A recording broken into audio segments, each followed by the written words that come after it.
Returns and exchanges are common for Shopify businesses, and a return policy helps you actually mitigate the negative impacts such as the loss in revenue. But if you know the main reasons that people return items online, then you can do your best to plan ahead. So, in this video, we will cover what your return policy should include, as well as the 17 most common reasons for e-commerce returns. Now, if you want to actually improve your process for managing Shopify returns and exchanges, then visit richcommerce.co and check out our automated returns and exchanges solution. The link to that website and to our Shopify listing description is in the description of this video below. With that, let's jump right in.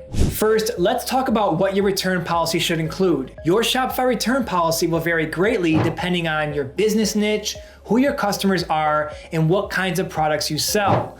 But generally speaking, your return policy should contain a few details, including how many days your customer can return a product. Is that 30, 60, or 90 days? What items can be returned or exchanged, and which items are actually going to be final sale? Then, what items are totally non-refundable? Next, you want to cover the condition of the items needed to return it. For example, with clothing, does it need to be unworn with tags, or is something else acceptable? Also, what items can be actually exchanged for, including store credit or similar items? And lastly, how to initiate a return or exchange. For example, sending an email, visiting a website, using the Rich Returns app, or something else. Now, we made a full video on Shopify returns and exchange policies, and the link to that video is in the description of this video below, as well as a card in the top right of your screen now. Next, let's cover the most common reasons for e-commerce returns. To account for the most likely scenarios in which returns are unavoidable or unnecessary, it's useful to keep in mind the most commonly occurring reasons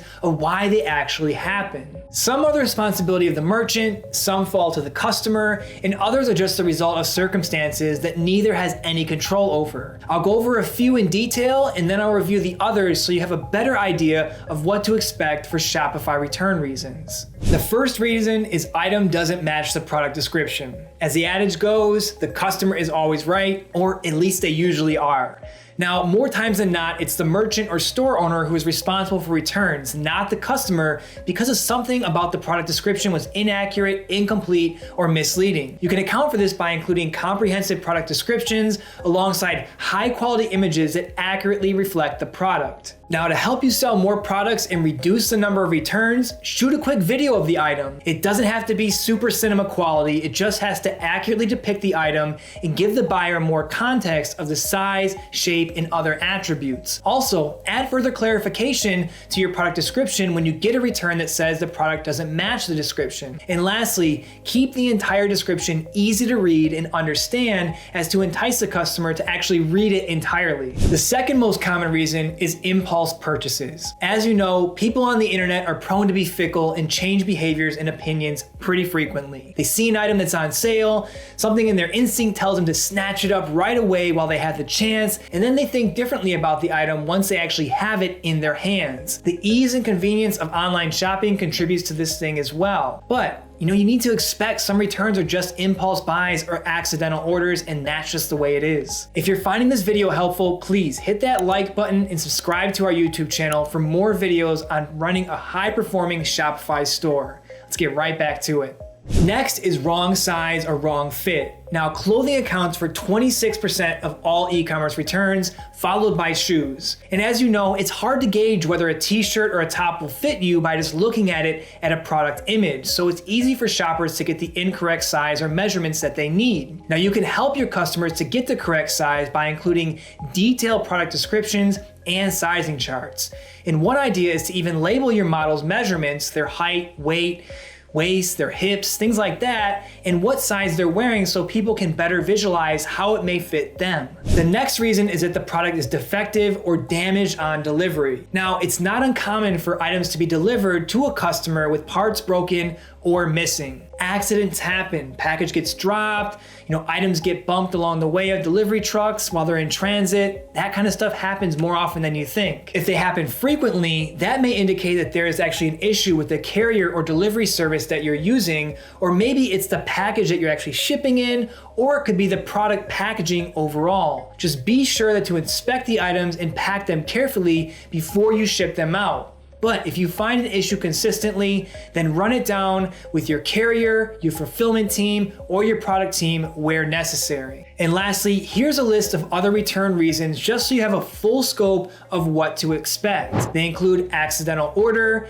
better price being available, no reason given at all, performance or quality not adequate, incompatible or not useful for the intended purpose, the item is damaged but the shipping box or envelope is undamaged, missing estimated delivery date, missing parts or accessories, the item in the box and or envelope it came in are both damaged. It could be that the wrong item was sent. It could be the item is defective and doesn't work, or it arrived in addition to what was ordered. It could be no longer needed. It could be an unauthorized purchase. It could be description on the website was not accurate. And some additional reasons for fashion retailers is it didn't fit too large and it didn't fit because it was too small. Now that you know more about return policies, let's talk more about how to process returns and exchanges. As a new Shopify store, it may be easy to process returns and exchanges one by one, but as your store becomes more successful and the more orders that you get, that means you're gonna have more returns and exchanges to process. So you should look for something a little bit more automated. The solution to your returns and exchanges problem is a dedicated Shopify app that seamlessly processes returns and exchanges, automatically creates return shipping labels, and keeps customers informed throughout the entire process. Rich Returns is a powerful Shopify app that provides a smooth, automated returns and exchanges experience powered by a beautiful, customizable portal that fits perfectly with your store's design. With Rich Returns, you can build trust, automate returns, and increase profits with exchanges. To get started, you can visit richcommerce.co and read more about the app and its benefits, or head over to the Shopify App Store, search for Rich Returns, and click the Add App button. Also, a link to the Shopify App Store listing is in the description of this video. It takes only a few steps to set up, but if you don't want to take the time to set it up,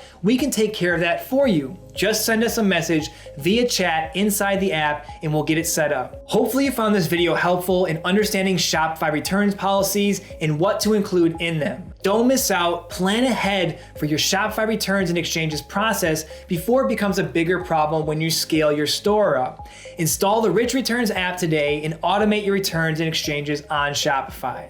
Have a great day and we'll talk to you soon.